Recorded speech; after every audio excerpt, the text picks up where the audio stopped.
Good morning, everyone. Today we are going to be discussing something that is very near and dear to my heart, and that is marriage. So, today, if you didn't figure it out in that last 5 seconds, today we're going to talk about marriage. So, let's talk marriage. And the reason why I wanted to do that today is simply because today is my anniversary. Today marks 8 years that I've been married to my wife. So, the thing is, when it comes to marriage, is I want everyone who watches this, whether you're married or not married, really take time to be intentional. So this is something I spoke about a few days ago in Let's Talk Relationships, and some of those key points I'm going to bring up once again because they're so important. I would be I would not be serving you very well if I did not reiterate the point of just being intentional. And the reason why that is because no matter what it is in your life. So for my wife and I, we run multiple businesses together, and sometimes intentionality looks different if you are a business owner.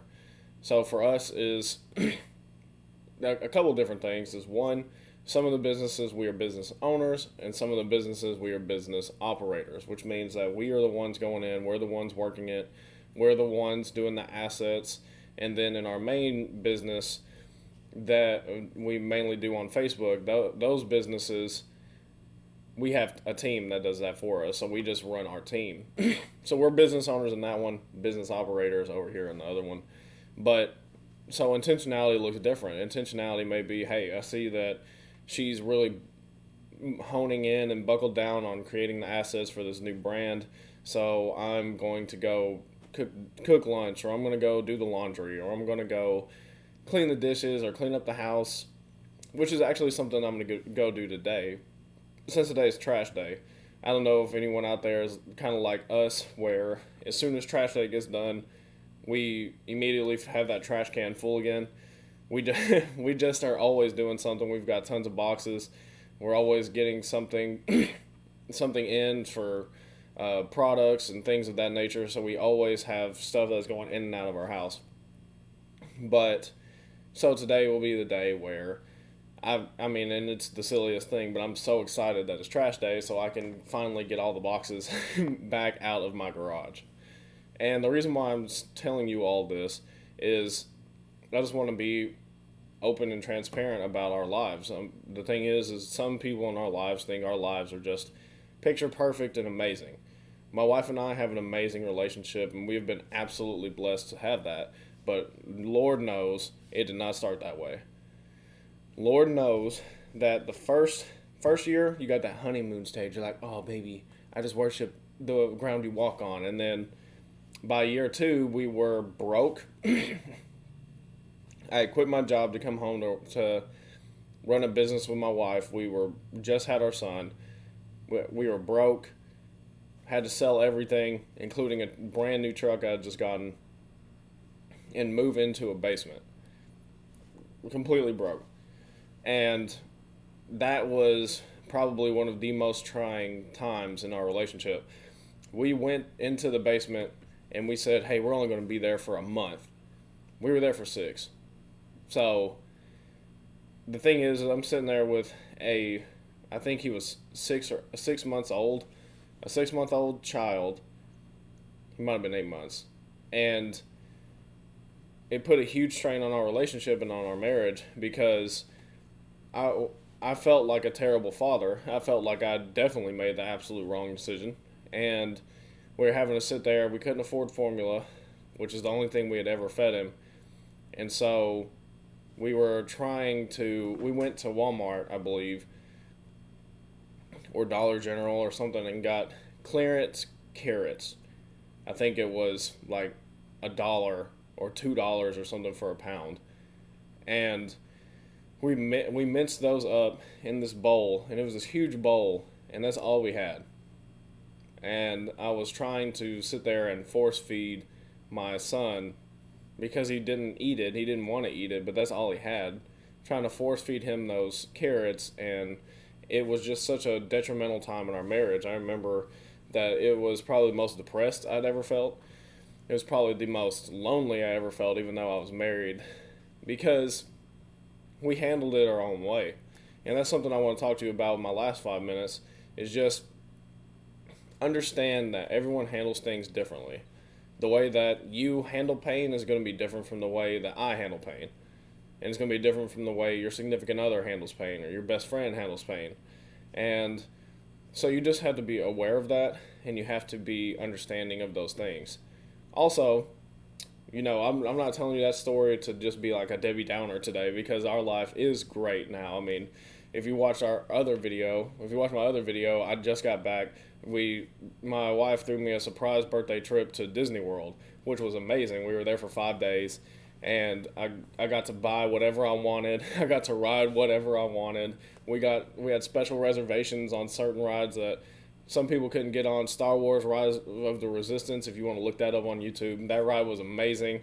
If you can get a reservation to it, please get a reservation and get on that ride. We actually did it twice, or I say twice, one time it broke down, but the first time I ever did it, which was the day before my birthday, we were able to be boarding group 1, which means we were first on, and that was amazing. And you have to get the reservations that day, so you can't plan that out in advance, but we were blessed enough to get that. So our lives have been truly blessed, but I just wanted you to know that it's not always been that way. After the basement, ended up moving into this crappy house. We just taught a class last night on how to start a business, run a business, and I was showing them a realtor listing for that house. And I don't know, it had like the plywood ceiling. It was garbage. House was just terrible. And we were sick all the time there. And I just wanted everyone to see where we had come from. We came from a basement to this crappy house, and now we're in a much nicer home. We're running our business from home, homeschooling our son, and our relationship is the best it's ever been, but it took intentionality. Over time, not only did increasing my finances, because I was a manager of a Fortune 100 company where I was running a team of over 30 people, and so I was getting paid pretty well compared to some people, but the increase in finances didn't increase the how well our relationship ran. What helped our relationship was me and her both deciding that we were going to intentionally take time for each other. And that just stemmed around the fact that we wanted our lives to be the best they could be. Having all the money and having the businesses and having the stuff is cool and all. Going on the surprise trip is cool and all. But if you absolutely can't stand the person that you're going with, you're not going to enjoy it anyways.